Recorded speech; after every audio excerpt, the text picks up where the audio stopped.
Do not go on vacation with grandma or grandpa or anybody with significant health conditions without doing these 5 critical things.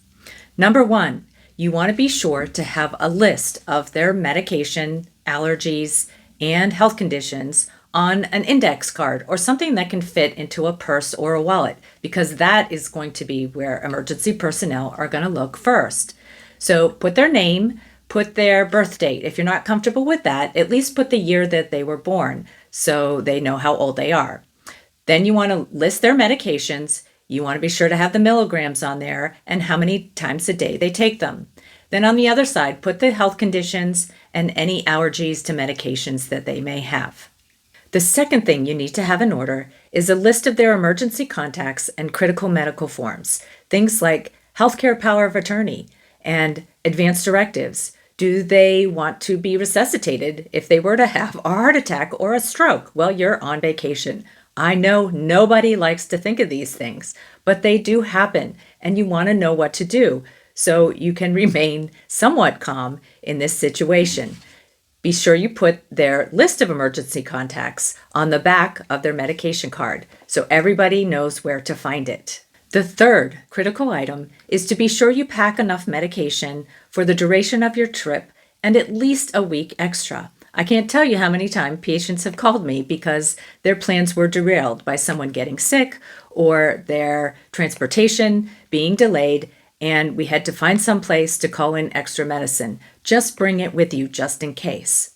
The other pro tip that I can give you is if you're traveling with someone who is at high risk for getting really sick or ending up in the hospital from a virus like COVID, consider asking your provider for a prescription for something like Paxlovid that can be filled and you take with you on your trip.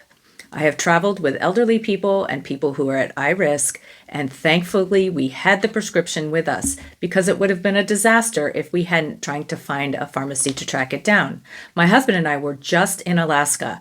He got COVID and we had no pharmacy within 100 miles of where we were staying. Being a physician, I often carry a mini pharmacy with me. I'm always thinking of the what ifs. Things like antibiotics and creams and ointments. Be sure that whatever you're carrying has the name of the medication and how it's supposed to be taken.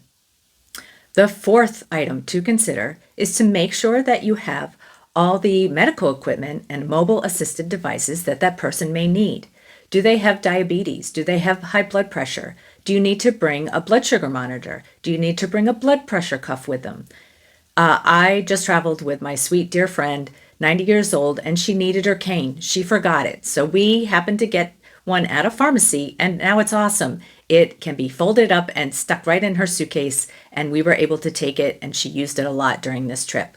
But think about those things so you're not stuck without them. Also, do you need to bring things like a handicap tag? You can get those temporary ones that you can stick on the windshield and use it so that this person can go on excursions with you and have the access that they need. Also think about whether this person needs a wheelchair at the airport. So we have done this several times, and the airlines have been very accommodating. They make sure there's someone right there to take the person in the wheelchair, and they got them zipped through security without much of a snafu.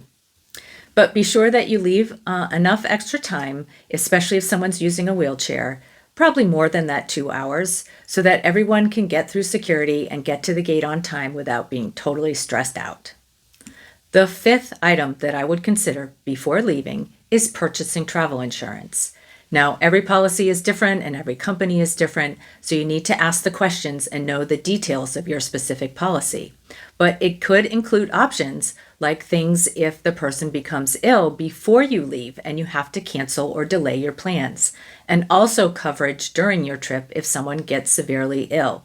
Things like paying for ambulance or an air ambulance. A helicopter could cost hundreds of thousands of dollars, especially if you're in a foreign country. The other thing it could include are things like a 24/7 phone number that you can call, and they can tell you where to go for the nearest medical care. They can help you with language translation. They can help you with a medical dictionary, and they can also help you with an embassy finder. So this is one item that I would consider purchasing for even a year-long policy to cover all your trips, or just for the trip you're going on, so that you have that little extra peace of mind.